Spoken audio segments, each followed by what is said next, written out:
வேல்மாறல் பாராயணம் பண்ணதுனால கொஞ்சம் லேட் ஆகிடுச்சு. அதனால் குட்டி சார் கேட்ட மஷ்ரூம் கிரேவியே பண்ண முடியல. இந்த புக்கை வந்து நான் ஆன்லைனில் தான் வாங்கினேன்.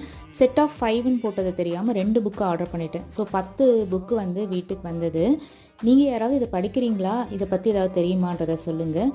இப்போது கொஞ்சம் நேரம் கழித்து மார்னிங்கே வந்து மஷ்ரூம் கிரேவியும் பண்ணி வச்சிடலாம் அப்படின்னு சாம்பார் வெங்காயம், தக்காளி, பூண்டு, பாதாம் இது எல்லாமே வதக்கி வச்சுருக்கேன். மஷ்ரூமையும் வந்து நீல வாக்கில் கட் பண்ணி வச்சேன். வதக்கினது எல்லாத்தையுமே வந்து நல்லா மைய அரைச்சிட்டு மஞ்சத்தூள், காரத்தூள், மல்லித்தூள், அதே மாதிரி கரம் மசாலா இது எல்லாத்தையும் ஒரு 1/2 டீஸ்பூனுக்கு கொஞ்சம் கூட தான் போட்டிருப்பேன். ஏன்னா குட்டி சார் சாப்பிட்ணுன்றதுனால. எல்லாம் கொதிச்சதுக்கப்புறம் மஷ்ரூமையும் சேர்த்துட்டு தண்ணி சேர்க்க வேண்டாம். இதில் நான் ஒரு 1/4 டம்ளர் பால் மட்டும் சேர்த்தேன் காய்ச்சினது. உப்பு சேர்த்து மூடி வச்சா கரெக்டான கன்சிஸ்டன்சிக்கு மஷ்ரூமும் வெந்துடும்.